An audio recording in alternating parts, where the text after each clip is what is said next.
Why does everybody look exactly the same? All content creation is starting to look the same. No one really has unique style anymore. I'm telling you right now, you're using way too much foundation. Telling you right now, you're using way too much foundation. So now not only is your foundation gonna look super smooth and flawless. Now not only is your foundation gonna look super smooth and flawless. I knew one day that the internet would come for this serial content stealer and gaslighter because I was her first ever victim.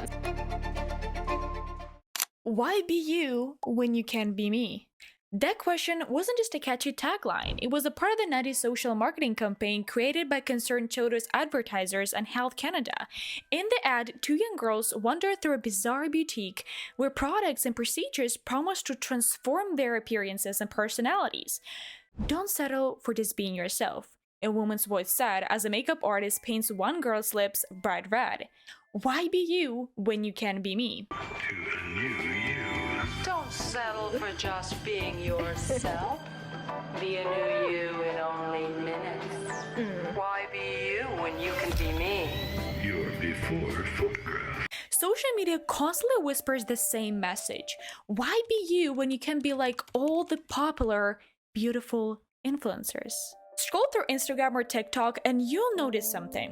Everyone seems to have the same full pout, perfectly arched brows, winged eyeliner, and sculpted cheekbones.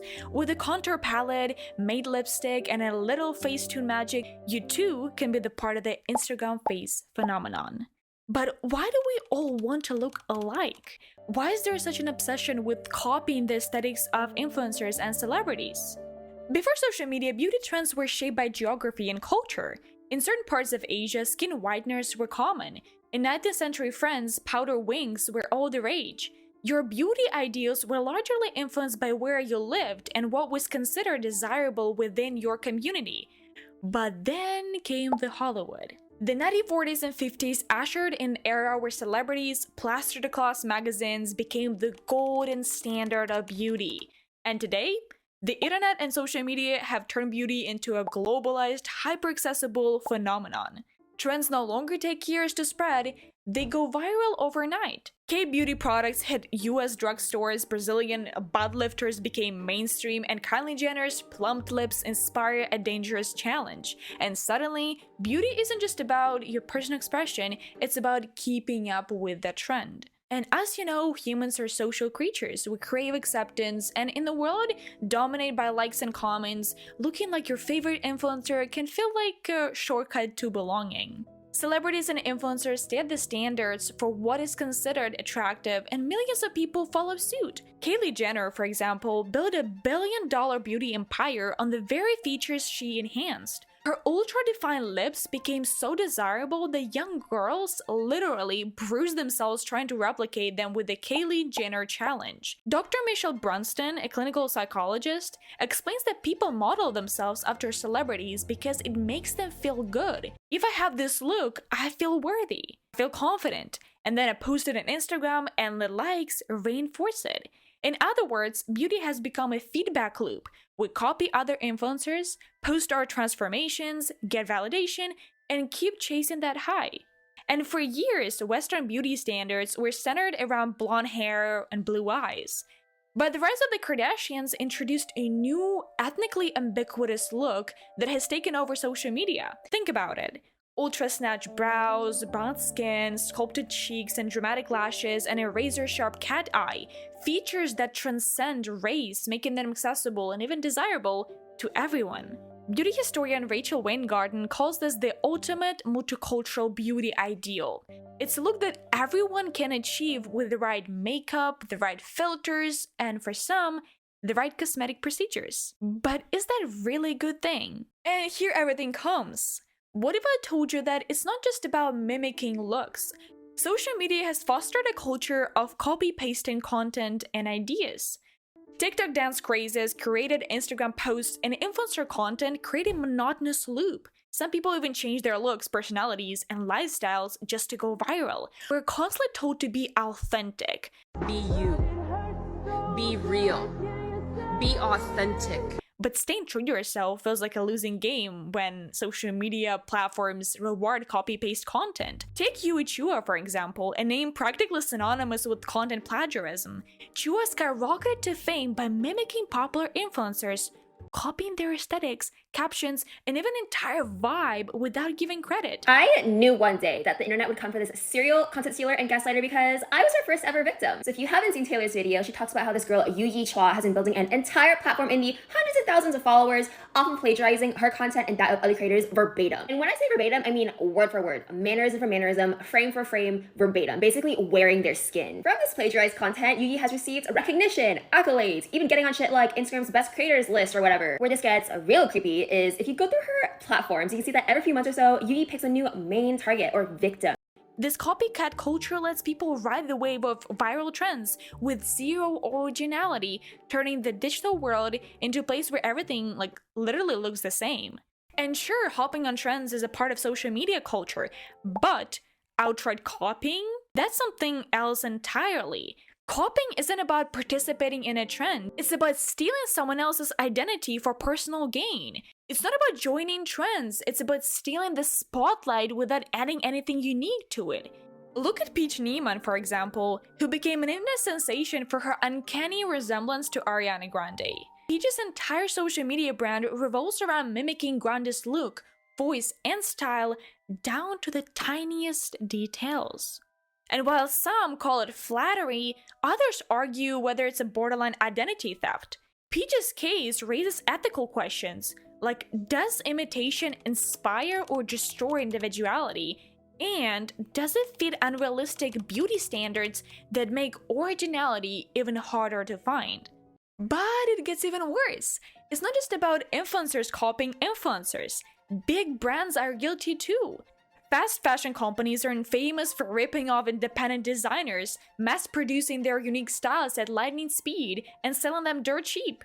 And let's be real, seeing the same content over and over again is exhausting, right?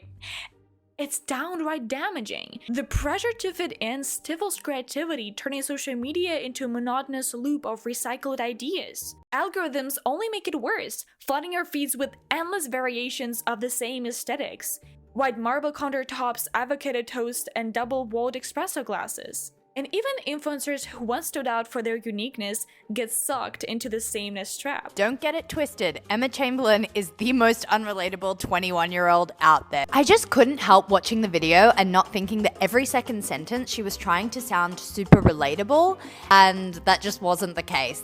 They start off fresh and exciting, but as the popularity grows, their content starts looking suspiciously similar to everyone else's, and suddenly they're all pushing the same products, using the same filters, and blending into the same influencer crowd they once outshined. And let me tell you, Instagram thrives because we trust influencers, especially the ones who seem relatable. Studies show that our trust heavily influences our buying decisions. But when every influencer on our feed is pushing the same skincare brands, it's hard not to wonder how much of it is real and how much is just another paid partnership. You know, I find myself questioning their authenticity and their uniqueness. In an article by Taylor Lawrence of The Atlantic, Matt Klein, Cultural Strategies at Sparks and Honey, states, "You had everyone posting these normal photos and so the rainbow food photo stood out. But because so many people adopted that aesthetic, that has become passé.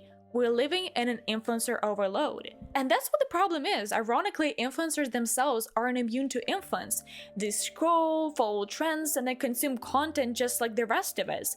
And before you know it, they're caught in the same cycle of sameness, endorsing the same products, and literally living identical lives to everyone else. And I recently noticed this interesting wave of influencers sharing their home renovations, and the result?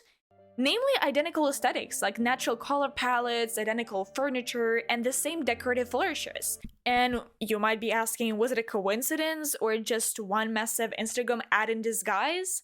I don't really know, but that made me wonder, do influencers even make personal choices anymore? Or are they just curating the life that fits the social media mode? And I know that some of you might not agree with me on that, because for some, fitting into a certain aesthetic boosts confidence, and I understand, and I've been there too, believe me. It provides you with a sense of belonging. But for others, it can also be damaging, let's face it. Sometimes it fuels people with insecurity, self-comparison, and the belief that their natural features aren't good enough. Dr. Rini Engeln, author of Beauty Sick, warns that this obsession with achieving an unrealistic beauty standard can lead to distress. When you see this kind of uniformity, it's a denial of human physical diversity. That kind of denial hurts people. And let's not forget the pressure it puts on young girls. Grande points out that teens today don't get to experiment with awkward beauty phases the way past generations did. Instead of playing with wild makeup trends, they're expected to master the perfect look from one day. There's no room for trial and error anymore, it's just copying. And you know, it seems like not everyone on social media is subscribing to this homogenized beauty standard. In fact, platforms have also given rise to diverse beauty movements that celebrate natural hair, unique features, and body positivity. And let's remember, you don't have to fill your feed with the same old filtered perfection. You can follow people who challenge the mold, who embrace authenticity, and who prove that beauty isn't just one size fit. At the end of the day, there's nothing wrong with wanting to feel beautiful, right? But if we all start chasing the same face, the same features, and the same look, what happens to our individuality, our self-expression, and to the quirks that make us, us? Maybe it's time to ask a question: why be them when you can be unapologetically yourself? And yes, I don't forget that social media is a huge echo chamber where originality gets down back by a sea of sameness, but not all the hope is lost, let's be honest. Like, there are some creators who dare to be different, to push boundaries, and to reject the cookie cutter mode. By supporting creators who offer something fresh, questioning trends, and being intentional with our social media consumption, we can bring originality back to the spotlight. Because at the end of the day, the world doesn't need another copy-paste influencer. So, bye!